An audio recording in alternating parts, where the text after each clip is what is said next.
teman-teman, kembali lagi bersama saya Eufrosyana Hafitin Daiman dari kelas 2024G, mahasiswa Universitas Katolik Indonesia Santo Paulus Ruteng dari program studi Sarjana Keperawatan Fakultas Ilmu Kesehatan. Di video kali ini saya akan memberikan edukasi tentang pentingnya mencuci tangan dengan sabun dan di air yang mengalir. Jadi teman-teman, pada video edukasi kali ini saya ingin mengajak teman-teman untuk bisa menyadari bahwa pentingnya mencuci tangan. Kita lihat definisi dari cuci tangan itu sendiri. Menurut WHO pada tahun 2009, cuci tangan adalah suatu prosedur atau tindakan membersihkan tangan dengan menggunakan sabun dan air yang mengalir untuk kondisi tangan yang terlihat kotor, atau hand rub atau hand sanitizer dengan antiseptik yang berbasis alkohol untuk tangan yang terlihat kotor.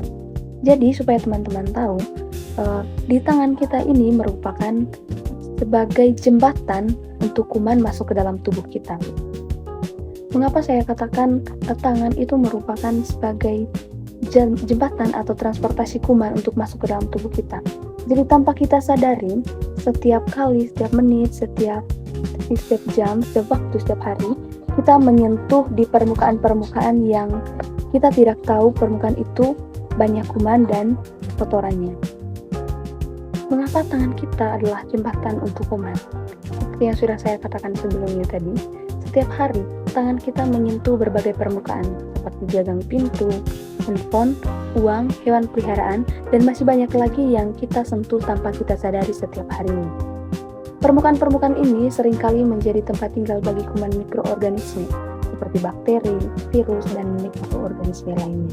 Bayangkan berapa banyak kuman yang menempel di tangannya kita ketika kita tidak mencuci tangan setelah kita menyentuh permukaan-permukaan yang notabene di situ tempat tinggal mikroorganisme seperti bakteri dan virus.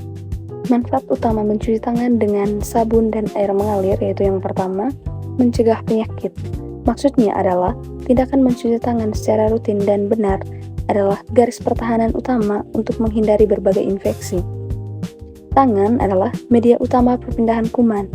Dengan membersihkannya, kita bisa menghentikan kuman penyebab penyakit seperti diare, flu, dan infeksi saluran pernapasan akut atau ISPA agar tidak masuk ke tubuh atau menyebar ke orang lain. Yang kedua, menghilangkan kuman. Jadi di sini maksudnya bahwa sabun yang kita pakai untuk mencuci tangan memiliki sifat kimia yang dapat melarutkan lapisan lemak yang melindungi dan menahan kuman seperti virus, bakteri, jamur, mikroorganisme lainnya di permukaan kulit.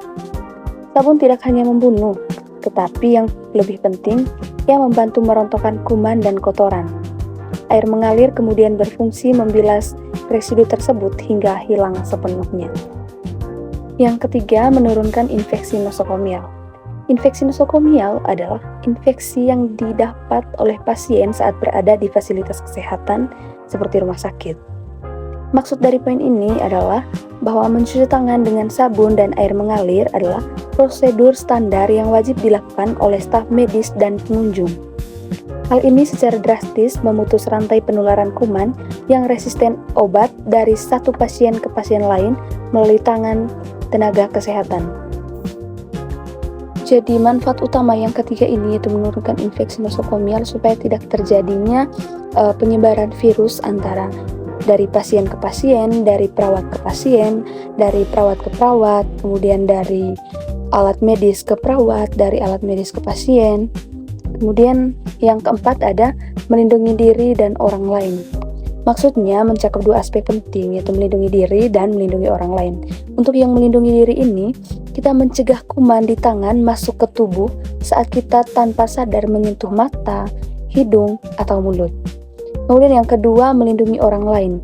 Kita mencegah kuman di tangan kita berpindah ke makanan yang kita siapkan, benda yang kita sentuh seperti gagang pintu, meja, handphone, dan lain-lain, atau saat kita bersalaman, sehingga melindungi keluarga dan komunitas. Yang kelima, meningkatkan kesehatan secara keseluruhan.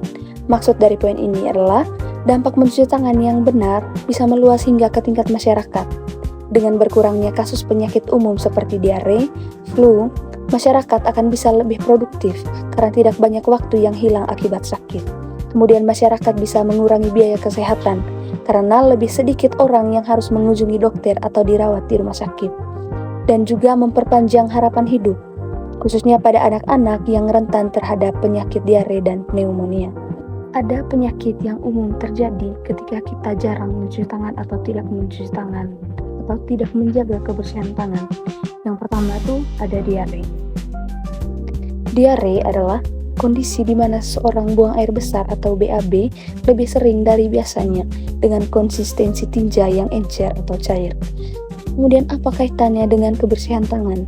Jadi di sini diare sering disebabkan oleh infeksi bakteri seperti bakteri Escherichia coli dan Salmonella, virus seperti rotavirus atau parasit yang masuk ke saluran pencernaan. Kuman ini umumnya menyebar melalui rute fekal oral, yaitu ketika kuman dari tinja penderita berpindah ke tangan, makanan, atau air lalu tertelan oleh orang lain. Mencuci tangan sangat penting setelah buang air besar dan sebelum makan untuk memutuskan siklus ini. Yang kedua di sini ada infeksi saluran pernapasan. Maksud dari infeksi saluran pernapasan ini mencakup infeksi pada hidung, tenggorokan, paru-paru, atau saluran pernapasan atas dan pernapasan bawah. Penyakit umum termasuk flu biasa, influenza, dan pneumonia. Kemudian apa kaitannya dengan kebersihan tangan? Jadi di sini kuman penyebab infeksi saluran pernapasan itu sebagian besar virus. Lalu virus ini menyebar melalui percikan atau yang biasa disebut droplet saat batuk atau bersin. Ketika seseorang yang sakit menutup mulut dengan tangan, kuman menempel di tangan. Jika tangan tersebut menyentuh permukaan benda, kuman akan berpindah. Orang lain yang menyentuh permukaan tersebut lalu menyentuh wajah seperti mulut, hidung, mata akan tertular. Jadi mencuci tangan sangat efektif untuk menghilangkan virus ini sebelum masuk ke tubuh. Yang ketiga ada hepatitis A. Jadi maksudnya hepatitis A adalah peradangan pada organ hati yang disebabkan oleh infeksi virus hepatitis atau HAV. Jadi apa kaitannya dengan kebersihan tangan? Jadi dia ini mirip dengan diare tadi, hepatitis A juga menular melalui rute fekal oral. Penularan terjadi ketika seorang mengonsumsi makanan atau air yang terkontaminasi oleh tinja yang mengandung virus atau melalui kontak langsung dengan orang yang terinfeksi. Menjaga kebersihan tangan setelah dari toilet dan sebelum menyiapkan atau mengonsumsi makanan adalah kunci pencegahannya. Yang keempat ada tifus. Jadi tifus adalah penyakit infeksi akut yang disebabkan oleh bakteri Salmonella typhi. Gejala utamanya adalah demam tinggi yang berkepanjangan, sakit kepala, dan gangguan pencernaan. Bisa diare atau sembelit. Jadi apa kaitannya dengan kebersihan tangan? Bakteri Salmonella typhi juga menyebar melalui rute fekal oral. Seorang bisa tertular virus jika mengonsumsi makanan atau minuman yang terkontaminasi oleh bakteri ini. Jadi seringkali karena sanitasi yang buruk atau tidak mencuci tangan setelah menggunakan toilet. Yang kelima ada infeksi kulit. Jadi maksudnya itu infeksi kulit adalah kondisi di mana bakteri, jamur atau parasit menyerang lapisan kulit, menyebabkan ruam, gatal-gatal, kemerahan atau luka. Contoh umum termasuk impetigo atau infeksi bakteri atau kurap infeksi jamur. Kaitannya dengan kebersihan tangan,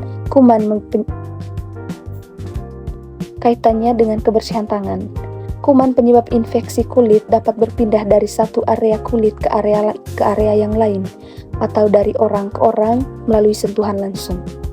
Tangan yang kotor dapat membawa kuman penyebab infeksi dan menularkannya saat menggaruk luka atau menyentuh kulit yang teriritasi. Jadi mencuci tangan membantu membatasi penyebaran kuman penyebab infeksi kulit ini. Setelah kita tahu tadi penyakit yang umum terjadi akibat kita jarang atau tidak menjaga kebersihan tangan, di sini saya akan membagikan cara mencegah dari itu semua. Yang pertama di sini ada mencuci tangan dengan sabun dan air yang mengalir. Yang kedua, cuci tangan pada 5 waktu penting. Jadi 5 waktu penting ini nanti saya akan jelaskan 5 waktu penting itu kapan saja. Yang ketiga, sediakan sarana cuci tangan. Nah, di 5 waktu penting cuci tangan ini atau bisa disebut dengan 5 moment, kita cuci tangan itu kapan saja. Jadi yang pertama itu sebelum makan, yang kedua sebelum menyiapkan makanan, yang ketiga sebelum dan sesudah kontak dengan orang sakit, Yang keempat, setelah menggunakan toilet saat kita buang air besar atau buang air kecil. Dan yang kelima, setelah batuk atau bersin. Baik teman-teman, demikian video edukasi saya kali ini. Semoga bermanfaat bagi teman-teman sekalian. Sampai jumpa di video edukasi selanjutnya.